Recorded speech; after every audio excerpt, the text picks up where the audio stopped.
Arthur and Liza were a middle-aged couple living in a quiet town in the countryside. Married for 15 years, they had built a life together and formed a family with their 2 children, Jacob, 14, and Emily, 10. At the beginning of their relationship, the love between them was palpable. They shared dreams, laughed together, and faced life's challenges as a true team. Arthur was a tall man with broad shoulders, with grey hair beginning to show at his temples. He worked as a manager at a local factory, dedicating long hours to his craft. Despite the fatigue, he always tried to be a good father and husband. Liza, on the other hand, was a woman of average height, with expressive eyes and a captivating smile. An elementary school teacher, she had a genuine passion for educating children. Their house was cozy, with a beautiful garden in front that Liza cared for lovingly. Inside, family photos adorned the walls, telling the story of that home over the years. The basement, a spacious and somewhat cluttered area, stored memories in dusty boxes, forgotten items, and seasonal decorations. In the early years of marriage, the family's routine was punctuated by small rituals that became cherished traditions. Friday nights were almost a sacred event, reserved exclusively for home movie nights. Right after dinner, Arthur would drag the sofas close to the TV, creating an impromptu cinema atmosphere, while Liza prepared a huge bowl of buttery popcorn, the delicious aroma spreading throughout the house and attracting the children to the living room. Jacob, still small, would snuggle under a blanket on his father's lap, while Emily, with her inseparable doll, nestled between the soft cushions. The movies chosen were almost always science fiction, those with modest budgets and questionable special effects, where cardboard spaceships moved awkwardly and alien creatures looked like they had come from school fantasy fairs. But it was precisely this that made the sessions so special. Amidst the children's laughter and Arthur's witty remarks about the forced dialogues, everyone would end up bursting into laughter. Liza, with her spot-on observations, often mimicked the most exaggerated characters, drawing laughter even from Arthur, who tried to maintain his seriousness. In that small space, illuminated only by the flickering light of the TV, the family forgot any worries of the outside world and connected in a pure and genuine way, enjoying the simplicity of that moment together. Then, on Sunday mornings, the family had another equally significant ritual. Arthur and Liza, both steadfast in their faith, viewed going to church as an essential pillar to maintain their union and impart important values to the children. Sunday started early, with the muffled sound of Liza's footsteps down the hallway as she gently woke the children. Jacob, always the lazier one, was reluctant to get out of bed but eventually gave in to his mother's caring and determined gaze. Emily, on the other hand, dressed excitedly, carefully choosing her colourful bows and dresses. Arthur, already dressed in his best dress shirt and polished shoes, helped fix the last details, adjusting Jacob's tie or checking if Emily hadn't swapped her shoes for slippers. The small local church, with its simple red brick facade and the soft sound of the choir coming from inside, was the final destination. After the service, the ritual continued. The family would head to a small nearby restaurant.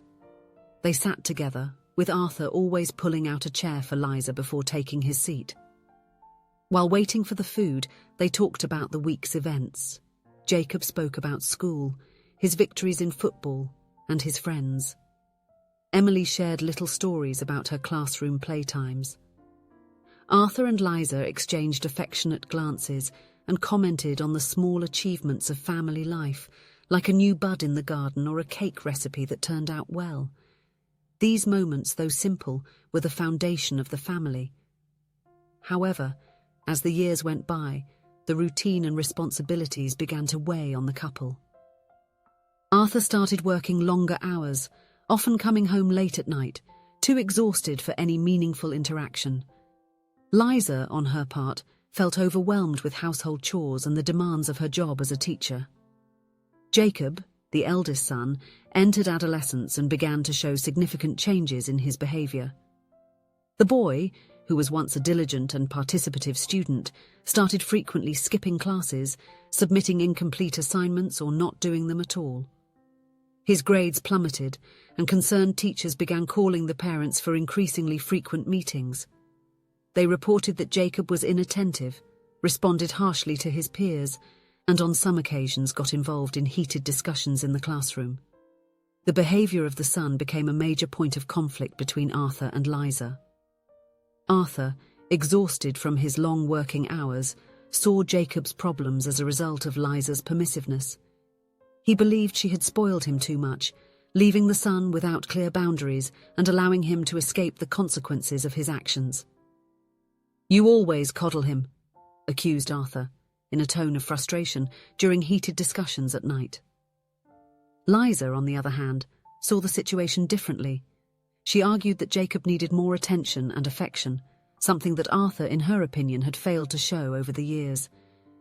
"He feels your absence, Arthur. You're always too busy to notice that he just wants to be heard," she retorted, trying to hold back tears. For Liza, Jacob's rebelliousness was a silent cry for recognition and support, but Arthur saw everything as disobedience and lack of discipline. The conflicts were not just verbal. When Arthur tried to be stricter and impose rules, Jacob shut down even more, becoming even more distant and defiant. Liza, in turn, felt pressured between her husband's demands and her growing concern for her son's well-being. The atmosphere at home became even heavier, with doors slamming and prolonged silences replacing the lively conversations of former times. The movie nights were forgotten.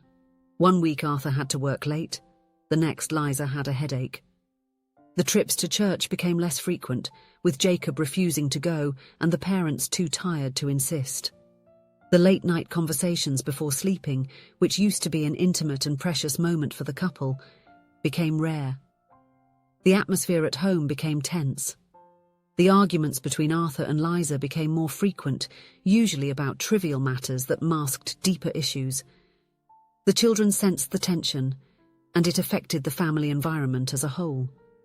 Emily, the youngest daughter, tried to maintain the family's cheerful spirit. She still asked to watch movies together or to go for walks in the park on Sundays. But her attempts were often met with excuses from the parents, too busy or tired to participate. The house, once so full of life and laughter, seemed to have lost its soul. The walls that once echoed lively conversations and laughter now seemed to absorb the silence and sadness that hung in the air. Liza's garden, once vibrant and well-tended, began to show signs of neglect, reflecting the emotional state of its caretaker. On that December Saturday, the tension reached a new level. Liza, determined to bring a bit of the Christmas spirit into the house, insisted on decorating it for Christmas. Arthur, tired and unwilling, resisted the idea. "I'm not in the mood, Liza," he said, while absent-mindedly flipping through the newspaper on the kitchen table. Liza felt the tears forming in her eyes. "You don't care about anything that used to be important to our family anymore," she accused, her voice trembling slightly. Arthur sighed deeply. "You're being too sensitive," he replied, but upon seeing the hurt in his wife's eyes, he felt a pang of guilt. Finally, he relented. "All right, I'll go get the decorations from the basement." As he descended the creaky stairs leading to the basement, Arthur found himself surrounded by piles of dusty boxes. The dim light from the single bulb hanging from the ceiling cast strange shadows across the corners. He began rummaging through the boxes, muttering to himself about the disorganization. "Liza needs to sort out this mess," he murmured, opening another box. "She never labels anything. I have to open each one to find what I'm looking for." It was then that he opened a particularly dusty box. Upon exploring its contents, he realized it was one of the boxes Liza's mother had sent, filled with memories from his wife's childhood and youth. Among old dolls and swimming trophies, Arthur found a small velvet box. Curious, he opened the box carefully.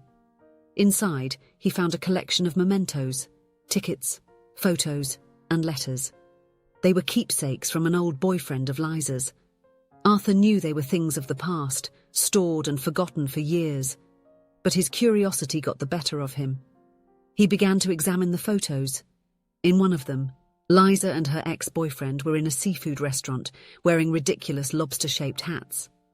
Liza's smile was radiant, full of life and joy. Arthur couldn't help but smile as well, remembering how much Liza loved seafood and realizing it had been years since he last took her to such a restaurant. Among the letters, one phrase caught Arthur's eye. "Your smile lights up my day." The words, though written by another man so long ago, triggered a flood of memories for Arthur. He remembered Liza's smile on their wedding day, radiant as she walked down the aisle. He recalled her smile when they first entered the house they bought together, and the emotional smile when their son Jacob was placed in her arms for the first time at the hospital. That smile, which once brightened his days, now seemed like a distant memory.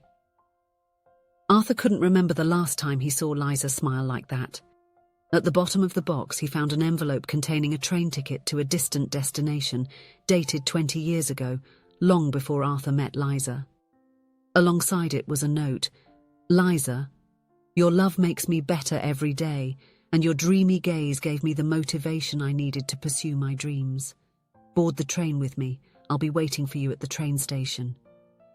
Arthur knew that Liza never boarded that train. She chose a different path, one that led her to him. Suddenly, Arthur found himself reflecting on his own relationship with Liza. When he met her, he was someone without big ambitions, content with a life with few pretensions. But it was Liza's love, her dreamy spirit, and her faith in him that motivated him to be better.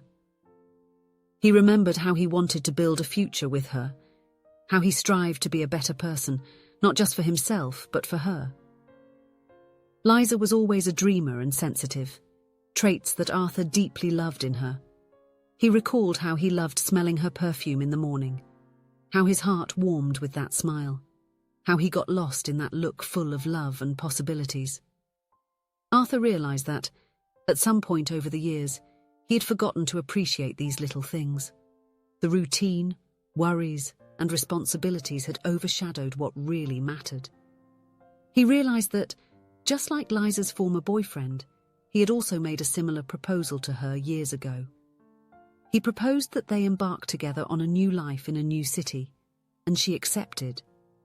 Liza had chosen him, had bet everything on him and their love. His thoughts were interrupted by Liza's voice coming from the top of the stairs. "Arthur, is everything all right down there? Did you find the Christmas decorations?" The sweetness in her voice, even after all the recent arguments, touched Arthur's heart. "Everything's fine, my love," he replied, feeling a wave of affection as he called her "my love," something he hadn't done in a long time. "I haven't found the decorations yet, but I found other things I had forgotten I had."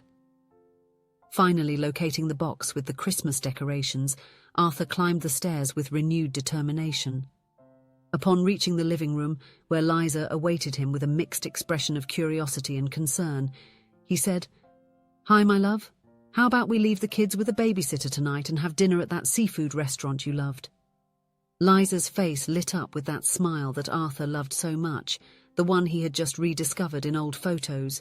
She hugged him, accepting the invitation with enthusiasm. "There's also a terrible movie for us to watch tomorrow on our family movie night," Arthur continued. "One of those really bad ones where the makeup is obvious. I'm sure the kids will love it." Liza looked at him, surprised and emotional. "You want to restart our movie night?" "Yes," Arthur replied, holding her hands. "I think we got a little lost along the way, Liza. We forgot about the things that made us happy, that kept our family together. I want to bring that back." That night, while having dinner at a small seaside restaurant, Arthur and Liza talked like they hadn't in years. They laughed about memories from their early dates, talked about the challenges they faced with their children, and for the first time in a long time, made plans for the future. The following Sunday, to Jacob and Emily's surprise, the whole family went to church. After the service, they had lunch together at a nearby restaurant, just as they used to do years ago. Jacob, initially reluctant, ended up getting involved in the conversation, sharing stories about school that he hadn't told his parents in a long time. The following Friday, they all gathered in the living room for a movie night. Arthur had chosen a particularly bad science fiction film, and soon the room was filled with laughter and comments about the poor special effects and over-the-top acting. As he watched his family laughing and interacting, Arthur felt his heart full. He knew not all problems were solved. There was still much work to be done, difficult conversations to be had, especially with Jacob. But there, in that moment, seeing Liza's smile, hearing the laughter of his daughter Emily, and even noticing a small smile on the usually grumpy face of Jacob, Arthur knew they were on the right path. He understood that love, like a delicate plant, requires constant care. It wasn't enough just to plant the seed. It was necessary to water it daily, protect it from the elements, and sometimes prune some branches so that it could grow stronger. Arthur made a silent promise to himself and his family that night. He promised he wouldn't let the routine and daily worries overshadow what truly mattered. He promised to strive to be the husband Liza deserved and the father his children needed. As the movie credits rolled on the screen, Arthur pulled Liza close and whispered in her ear, "Your smile still lights up my days." The look Liza gave him in response was all he needed to know, that as long as there was love, there would be hope. And in that family, love, although temporarily forgotten, had never ceased to exist. If you enjoyed the story, please leave a comment with a rating from 1 to 5 to show how much you liked it. Also, watch the video that is now appearing on your screen. See you soon.